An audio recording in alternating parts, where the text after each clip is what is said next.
Welcome to VSBM channel. VSBM channel subscribe பண்ணாதவங்க subscribe பண்ணிக்கோங்க. கூடவே இருக்கிற பெல் பட்டனை கிளிக் பண்ணிக்கோங்க. இன்றைக்கி மோர் குழம்பு வைக்கிறதுக்காக எல்லாம் ரெடி பண்ணி வச்சுருக்குறேங்க. பருப்பு வடை மோர் குழம்பு வைக்க போகிறேன். அதுக்கு முன்னாடியெல்லாம் ஒரு சிலர் வெண்டைக்காய், வெள்ளை பூசணி இதெல்லாம் போட்டு மோர் குழம்பு வைப்பாங்க. இன்றைக்கி நான் வித்தியாசமாக செய்ய போகிறேன் பருப்பு வடை மோர் குழம்பு. இதுக்கு தேவையான பொருள் என் கையளவுக்கு ஊற வச்சுருக்குறேங்க. கடலை பருப்பு தான். இது ஒரு 3 மணி நேரம் ஊறிடுது. இதை இப்போ நம்ம மிக்சியில் அரைச்சிக்கலாம். இதுக்கு ஒரு 2 ஸ்பூனு தேங்காய் பூ, கசகசா ஏன் போடுறேன்னா இது சுவையும் வாசனையும் கூட்டுறதுக்காக தான் கசகசா. பெருங்காயம், மஞ்சத்தூள். இப்போது 300 தயிர் எடுத்து அதை நல்லா மிக்சியில் அடித்து இப்போ மோராக்கி வச்சுருக்கிறேன். உப்பு, கறிவேப்பிலை, கொத்தமல்லி தழை. இப்போ ஒரு அரை வெங்காயம், இந்த பெரிய வெங்காயத்தில் அரை வெங்காயம் அரைச்சி வச்சுருக்கிறேன் அரிஞ்சு. இப்போ இதில் ஒரே ஒரு மிளகா, இந்த இஞ்சி, இது இந்த வடைக்காக, இது வடைக்காக வச்சுருக்கிறேன். இப்போது பச்சை மிளகா, இந்த இஞ்சி இதெல்லாம் தாளிக்கிறதுக்கு வச்சுருக்கிறேன். இப்போ இதில் போட்டுக்கலாம், மிக்சியில் போட்டுக்கலாம். தண்ணி இல்லாத போட்டுக்கணும். இதை போய் அரைச்சிக்கணும் வந்துடுறேன்.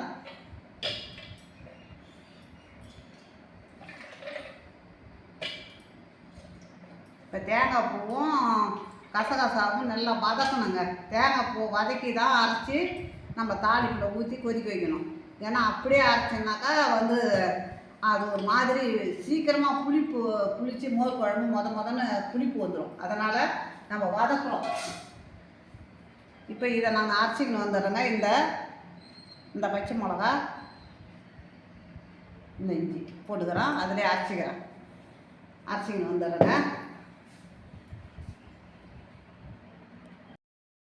பாருங்கள், ஒன்றும் பாதிமாகவே இருக்குது பாருங்கள். இதை மாதிரி தான் அரைக்கணும். நல்லா நைஸாக அரைச்சிட போகிறீங்க. இந்த மாதிரி அரைச்சிக்கணும். இப்போ நம்ம இதுக்கு இந்த வெங்காயத்தை போட்டுக்கலாம். ஏன்னா ஏற்கனவே இஞ்சியும் மிளகாயும் நம்ம போட்டு அரைச்சிட்டோம். வெறும் வெங்காயம் தான். இந்த மிளகாயும் இஞ்சியும் நம்ம தேங்காயில் போட்டு அரைக்கணும். இப்போ கறிவேப்பிலை அதுக்கு கொஞ்சமாக.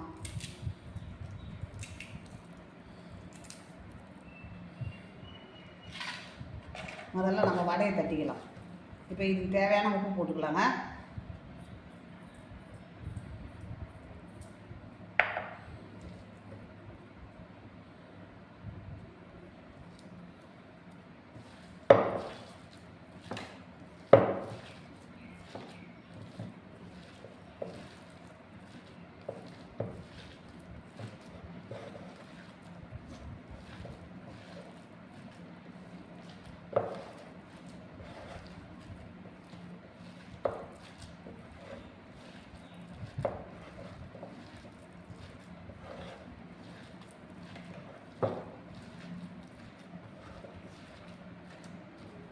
இப்போ எண்ணெய் ஊற்றிட்டா, கடாயில் எண்ணெய் இருக்குது வானலில்.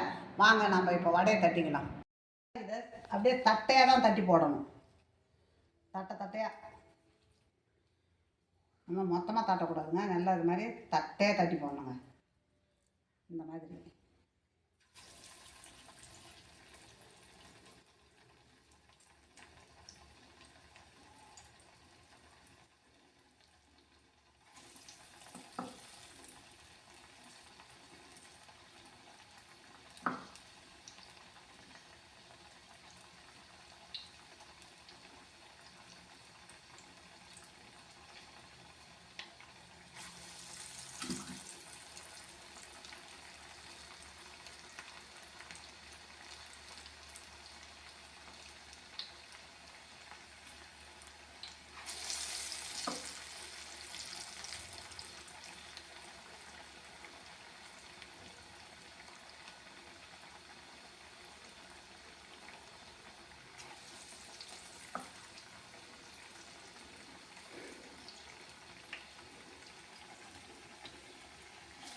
இதே வேகணும். அது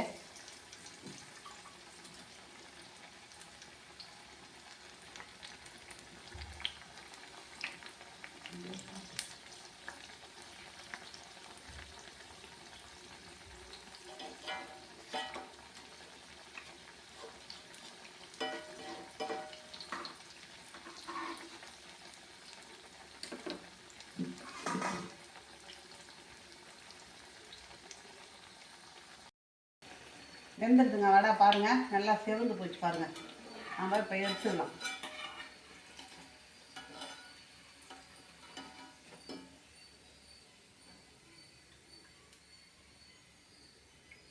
இந்த மாதிரி தட்டை தட்டை தாங்க இருக்கணும். நம்ம வடை போடுற மாதிரிலாம் போடக்கூடாது.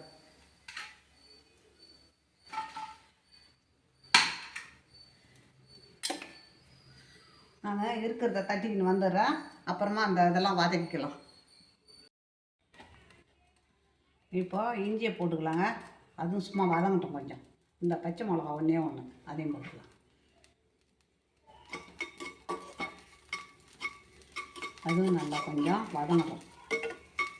இல்லாட்டி ஒரு பச்சை இஞ்சியும் எல்லாமே ஒரு பச்சையாக வாசனை வரும். சும்மா சூடு ஏறினா இப்போது கசகசா தேங்காய் இதை வச்சு கசகசா கொஞ்சமாக போட்டிருக்கோம் பாருங்கள். ஒரு அரை ஸ்பூனு தேங்காய் ஒரு 2 ஸ்பூனு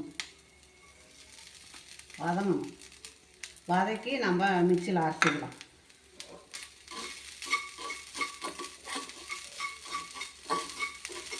பச்சரிசி துவரம்பருப்பு எல்லாம் ஊற வச்சு அரைச்சி மோர் குழம்புலாம் வைப்பாங்க.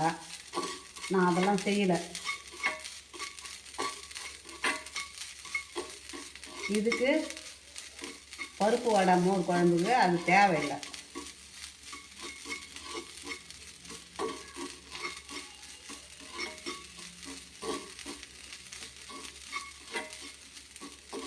கொஞ்சம் வதங்கட்டும். அந்த நீர் சுண்டிடுதுன்னா நம்ம அந்த மோர் காலையிலேருந்து பொழுதுங்க இருந்தால் கூட நல்லா இருக்கும், வீணாகாது. நம்ம அப்படியே தேங்காயை போட்டு அரைச்சி அப்படியே நம்ம மோர் குழம்பு வச்சிட்டோன்னா அப்போ தான் சாப்பிட்லாம், அப்புறம் வீணாக போயிடும். போதுங்க. இதை அந்த வடை கொஞ்சம் ஒரு 5 நிமிஷம் இருந்தால் தான் நம்ம மோரில் போடும்போது நல்லா ஊறும். சுட சுட எடுத்து மோரில் போட்டால் அது வந்து அந்த வடை ஊறவே ஊறாது. சரி, நம்ம இப்போ மிக்சியில் போட்டுக்கலாம்.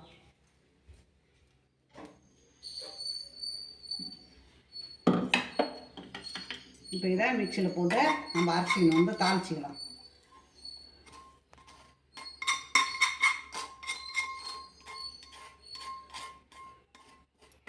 நான் அரைச்சிக்கணும் வந்துடுறேங்க.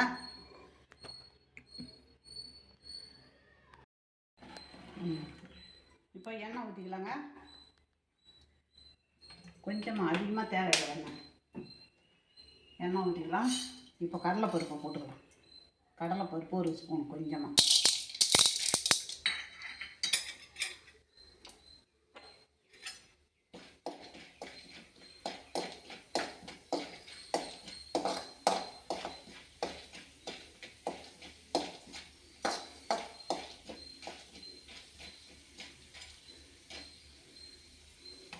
இப்போ உளுந்தும் கடுகும் போட்டுக்கலாம். உளுத்தம்பருப்பு கடுகு.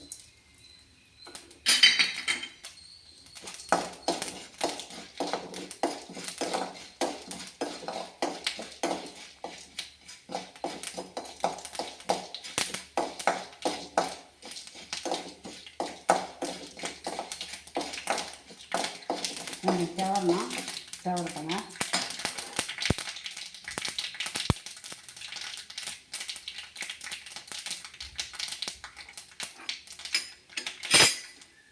இப்போ கறிவேப்பிலை,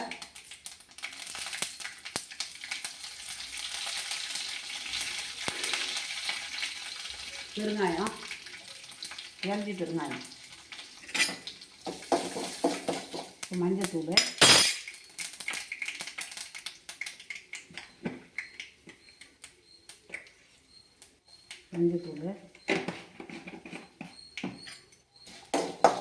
இப்போ நம்ம அரைச்ச விழுந்து இருக்கு பாருங்க, அதை ஊற்றிக்கலாம்.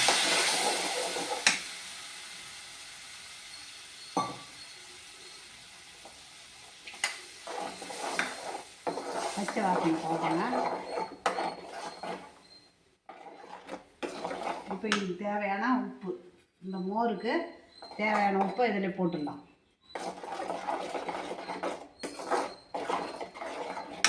பச்சை வாசனை போகிற மாதிரி கொதிக்கிட்டோங்க. மோர் ஊற்றி கொதிக்க வைக்கக்கூடாது, அதுக்காக தான்.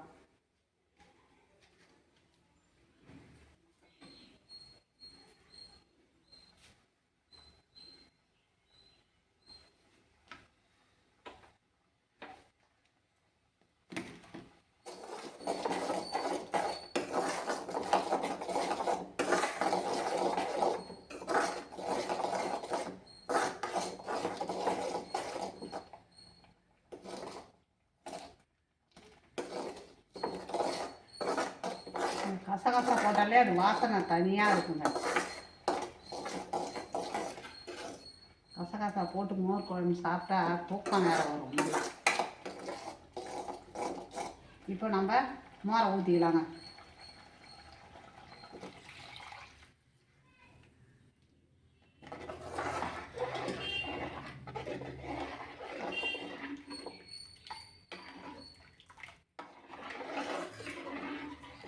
மோரை கொதிக்க விடக்கூடாது. அவ்வளோதான், நம்ம இறக்கி இந்த இதில் ஊற்றிக்கலாம்.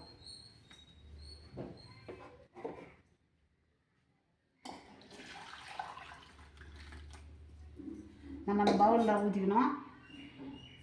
ஊற்றியாச்சு. இப்போ நம்ம வடையை எடுத்து போட்டுக்கலாம்.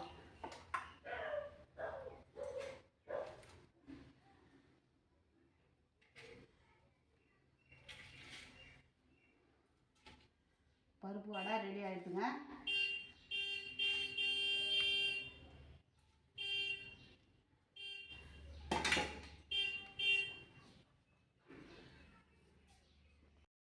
குழம்பு ரெடி ஆகிடுச்சுங்க. நீங்களும் இதே மாதிரி செய்து பாருங்கள். பிடிச்சிருந்ததுன்னா எனக்கு கமெண்டில் சொல்லுங்கள். லைக் பண்ணுங்கள், சப்ஸ்கிரைப் பண்ணுங்கள்.